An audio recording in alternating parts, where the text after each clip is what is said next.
Қане енді мына екінші есепті шығарып көрейік. Мұнда бір қызық жерлері бар сияқты. Сол жағындағы косинус квадратқа косинус квадратты 1 минус синус квадрат деп жазайық. Аргумент әрине 2х.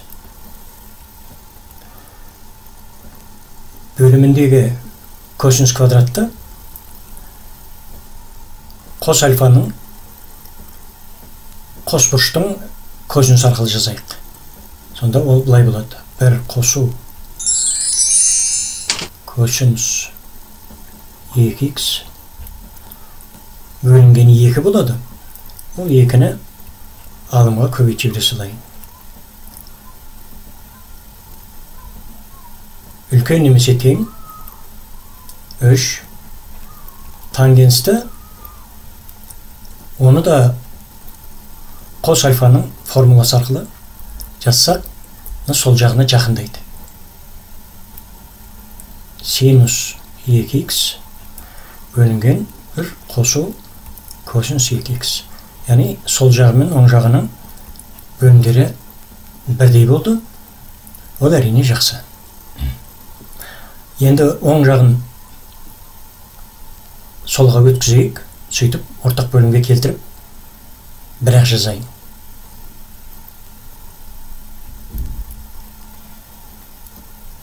Бөлімде 1 қосу косинус 2х.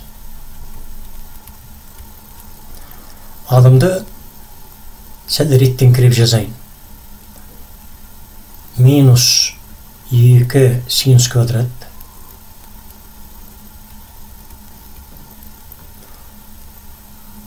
минус 3 синус 2х oldu аргументі, және плюс 2.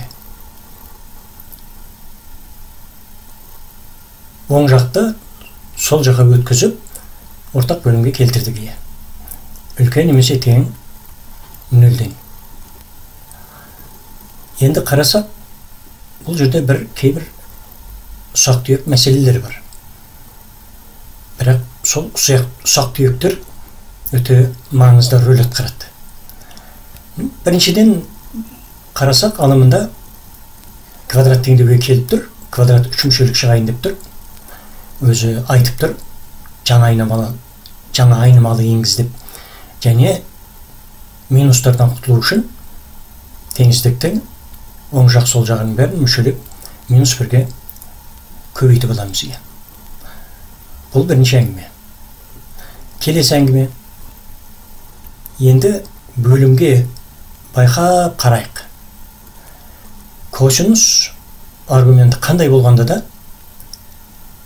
ең кіші мәні минус 1-ге дейін азай алады. Ең үлкен мәні 1-ге дейін үлкейеді. Бұдан нені байқаймыз? Бұдан байқайтынымыз бөлімі біріншіден косинус қандай болғанда да оң болады екен. Өйткені косинус 2х-тің модулі әрқашан 1-ден кіші болады. Терісімен қабылдағанның өзінде ол плюс 1-ден кіші болады да, яғни бөлімі 1 қосу 2х-іміз тек қана оң болады. Бір мәнін ескермегенде. Оны қазір ескереміз. Және бөлім 0-ге тең болмау керек. Ол деген сөз косинус 2х минус 1-ге тең болмау керек деген сөз. Одан 2х-іміз пи қосу 2 пи-ге тең болмау керек. Х-іміз пи бөлінген 2 қосылған пи-ге тең болмау керек. Мұны біз кейін жалпы шешімді жазар кезде ескеруіміз керек міндетті түрде. Егер шешімдер жиынына осы мәндер кіріп кететін болса, оны қалай да шығарып тастауымыз керек. Бұл есте тұрсын. Ал енді мынау бөлімнің оң болатын қалай ескереміз дегенде, ол өте бізге жұмысымызды жеңілдетеді деген бөлімді тек оң сан сияқты тастап кете саламыз, былайша айтқанда. Ал математикалық түрде айтқанда, теңсіздіктің екі жағында сол бөлімге көбейтіп жібереміз. Сонда бөлім қысқарып кетеді, оң жағы 0 болады ол. Оны тастап кете саламыз деп айтуға болады, оң сан сияқты. Олай болса, енді ары қарай жалғастыруымызға болады. Жазудан бұрын алымдағы өрнекті бірден бағанаға айтқанымыздай синус 2х-ті т деп жаңа айнымалыға ауыстырып алайық. Оны өзі айтып тұр. Және минус 1-ге көбейткенімізді ескерсек, бізде кәдімгі квадрат теңсіздік шығады. 2t квадрат қосылған 3t азайтылған 2 кіші немесе тең 0-ден. Дискриминантын табайық. 9 азайту 4 көбейту 2 көбейту 2-нің минусымен плюс болып кетеді. 5-тің квадраты болады. Бұдан t-ны табатын болса, минус 3 плюс минус 5 бөлінген 4-ке. Бұдан минус 2 шығады, және 2-ден 1 шығады. Олай болса, квадрат теңсіздігімізді осы түбірлер арқылы жазамыз. Бірден t-ның орнына синусты қойып жүрсек те болады.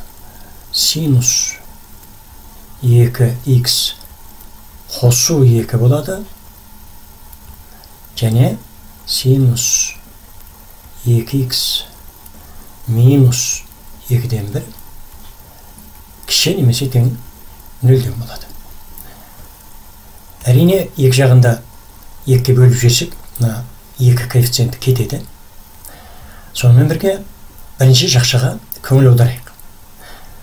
Синустың мәні минус 1 менен 1-дің арасында жатады. Олай болса, тағы да жақсылап қарағананы көрініп тұр. Бірінші жақшамыз тек оң болатын өрнек.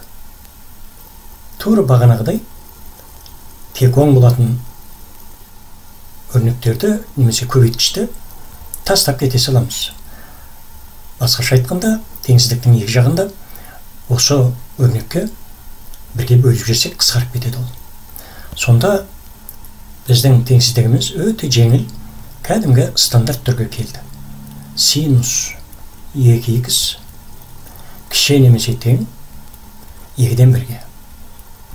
Оны шешу өте жеңілі, жылдам істеп тастайық. Координаттар жүйесі, косинустар осы, синустар осы. 2-ден 1 дегеніміз, ол пи бөлінген 6-ның синусы. Жоғалып сала саламыз радиусты. Мені мынау пи бөлінген 6-ны ұстап тұрған радиус. Теңсіздігіміз синусқа қатысты болғандықтан, алдың есептердегідей, тура синус осіне симметриялы түрде, осы радиусқа симметриялы радиусты сала саламыз. Және бізге қажетті синустар пи бөлінген 6-ның синусынан, яғни мына нүктеден, мына мәннен жоғары жату керек. Ол мәндерді алу үшін қателестім, кіші болу керек. Онда төмен жақта жату керек синустар, бізге керек синустың бәрі. Ол төмен 2-ден 1-ден кіші синустар, ол мына бұрыштардың синустары. Яғни пи бөлінген 6 бұрышқа біз теріс бұрыш жақтардан келуіміз керек болады. Олай болса, мынау екінші ширектегі теріс бұрышты табуымыз керек. Ол қалай болады дегенде, мына бір жер 30 болса, мынау да 30 болады.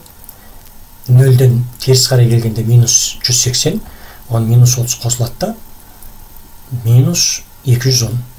Яғни минус 730 деген сөз. Минус 7 пи бөлінген 6. Олай болса, біздің теңсіздігіміздің шешімдері болатын бұрыштар минус 7 пи бөлінген 6-дан үлкен, және пи бөлінген 6-дан кіші.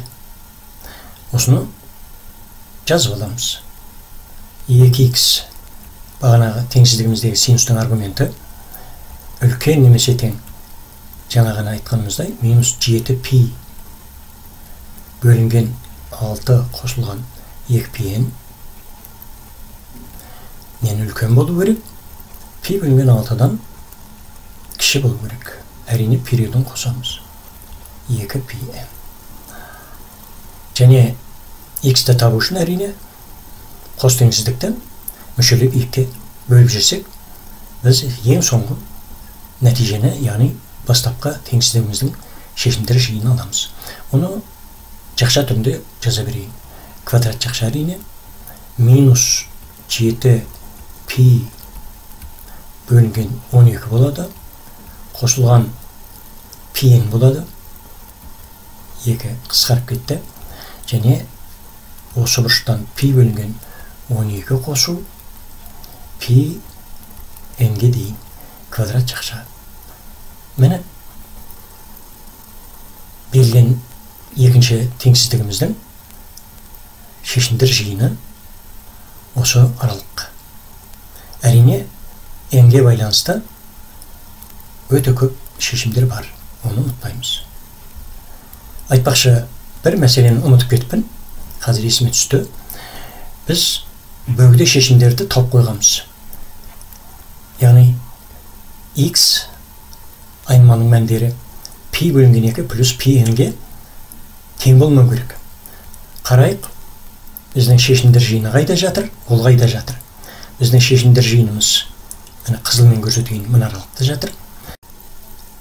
Ал бөгде шешіміміз π бөлінген 2 ол жоғарыда жатыр, міне синустар осында. Бірақ π-ден қосып отырған кезде минус π бөлінген 2 деген бұрыштарда бөгде шешім болып есептеледі. Мына жерде минус π бөлінген 2. Олай болса, бөгде шешімдеріміз мына тапқан аралығымызға кіріп кетеді деген. Оны шығарып тастауымыз керек болады. Қандай бұрыштар шығарып тастауымыз керек? Минус π бөлінген 2 плюс 2π n деген бұрыштарды шығарып тастауымыз керек. Міне осы бір нюансты өте абайлауымыз керек, сақтық керек екен. Сәл болмағанда менде ұмытып кетейін дедім. Қазір ондай болмау керек. Ондай болса, теңсіздігіміздің шешімдер жиынын қайтадан дұрыстап жазамыз енді.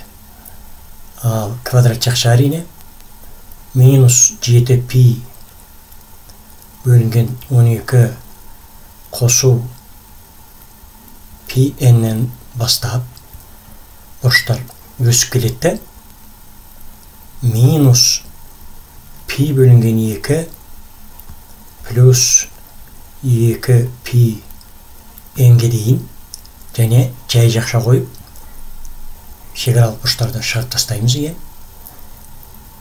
Және одан ары қарай енді және дегенді осылай жаза салайын. Минус π бөлінген 2 қосылған 2π n-нен бастап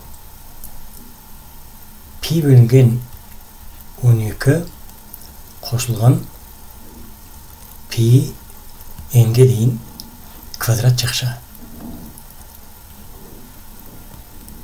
Міне осы нәтижеміз енді дұрыс. Өйткені тағы да айтамын, шешімдер жиынына кіріп кететін бөгде шешімдерді, яғни айнымалының мәндерін міндетті түрде шығарып тастауымыз керек. Соны ескердік.